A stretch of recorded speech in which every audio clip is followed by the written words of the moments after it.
খুলনা প্রকৌশল ও প্রযুক্তি বিশ্ববিদ্যালয়ের সাবেক ভিসি ডক্টর আলমগীর হোসেনকে বিশ্ববিদ্যালয় মঞ্জুরি কমিশনের চেয়ারম্যান পদে নিয়োগ দেওয়ার প্রতিবাদে ক্যাম্পাসে বিক্ষোভ মিছিল এবং সমাবেশ করেছে ক্ষুব্ধ শিক্ষার্থীরা। অবিলম্বে স্বৈরাচারের দোসর আলমগীর হোসেনের অপসারণ দাবি করেছেন তারা। খুলনা থেকে মোহাম্মদ আবু তৈয়বের পাঠানো রিপোর্ট, ক্যামেরায় আজিজুল ইসলাম। শিক্ষার্থীদের অভিযোগ, বিগত সরকারের আমলে কুয়েটে টানা 2 বার উপাচার্যের দায়িত্ব পালন করেন ডক্টর আলমগীর হোসেন।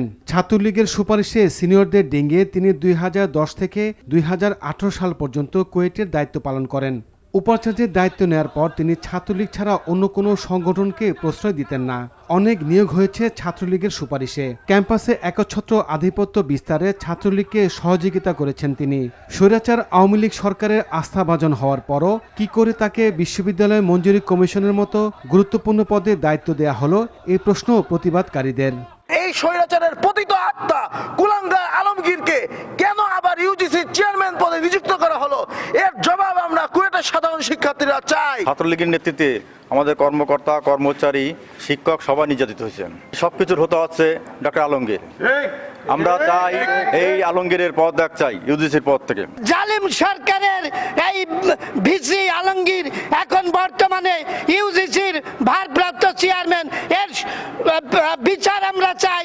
এছাড়া কুয়েট ছাত্রলীগের সাবেক সভাপতি AKM আহসানুল্লাহ ভূঁইয়া 2010 সালের 23 সেপ্টেম্বর চুয়াডাঙ্গায় বিয়ে বাড়িতে গিয়ে অতিরিক্ত মদ্যপানে মৃত্যু হয়। শিক্ষার্থীদের আপত্তির পরও ক্যাম্পাসে তার মুরাল তৈরি করেন সাবেক ভিসি ডক্টর আলমগীর।